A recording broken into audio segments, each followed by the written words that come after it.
So you were also telling me in the break that you've done a double-blind control study on Allicin's ability to be able to shorten colds. Obviously, there's an amazing preventative here as well, isn't there? Absolutely. I mean, to be honest, this is the first time a double-blind placebo-controlled study has been done on a garlic extract. That might sound surprising, bearing in mind that garlic's been used for preventing colds for many years. Well, nobody can make any money out of it. So. Well, no one had actually ever done any proper science on it until we did this study about 4 years ago now. And we took 140 people. Half of them had just one capsule a day of the Allicin product, and the other half had a placebo. The number of colds in each group was reduced by more than 50% in the Allicin group.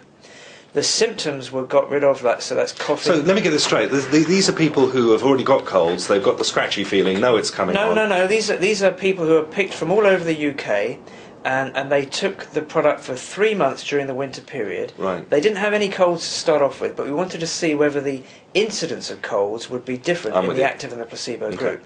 So it didn't stop everybody from getting a cold. I think that's an important thing to say.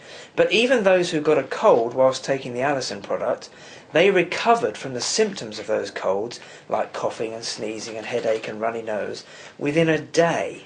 1 day, whereas in the placebo, on average, it took 5 days to recover. So that is a magnificently significant difference, and it was statistically significant.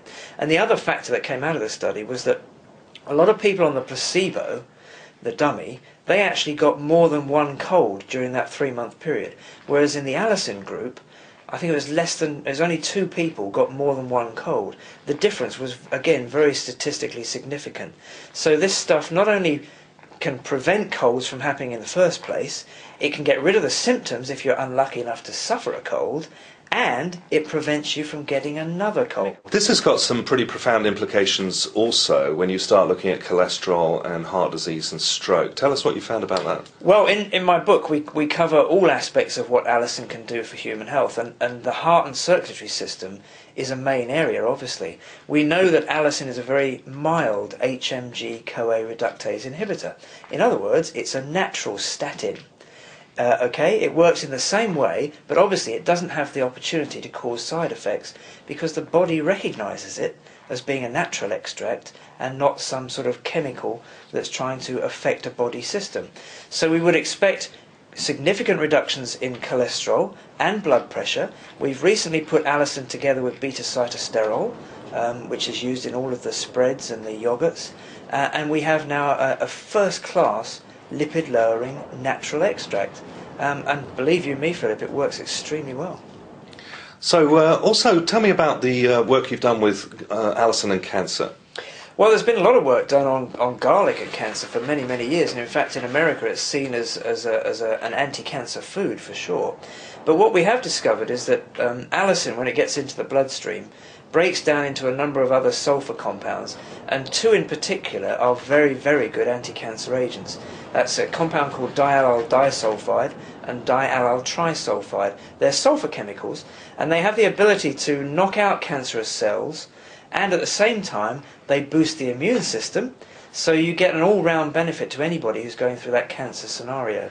The question I'm bound to finish with, of course, is that people write to me and say, right, we hear all the things about garlic, cannot stand it, can't eat it. So is there no hope for these people at all? What can they do? I would encourage that sort of person to try. I mean, my father, for instance, will just fly out the door the moment you cut a garlic clove. He can't bear the stuff. Yeah, my dad was the same. He thought it was French foul-smelling muck. But the point is, a lot of these people can take a good quality supplement like the stabilised Allicin product without any problem at all. You don't smell it, you don't taste it. Can they take those capsules and like break them up, put them into juices and things like that? Yeah, you can do all of that. Hide it. We get people that put it into orange juice and pineapple juice and milk, and you can put it onto a piece of toast, you can put it onto a bit of cheese. You can use it in so many different ways. Because the Allicin is physically in the product, you're still going to get the benefit to the body as you take it in. And you know, in addition to taking 1 or 2 capsules a day for good health, just eat garlic the way they used to in the old days before we stopped smelling. Yeah, I always like to say, when I grew up, it was an apple a day would keep the doctor away. I like to say today it's a clove a day will keep the doctor away. So yes, eat a bit more garlic if you can, and if you really can't manage it, then please get a good quality garlic supplement and take that instead. Peter, it's been great to see you, and thanks for coming with us. We've got a gale blowing outside, so hopefully it hasn't come through on the film. But thank you very much for coming along. All the best with your book. Thank you. And we will, of course, be keeping people at CTM notified about the exciting news that you have coming up in a few months. Super. Thank you very much, Philip.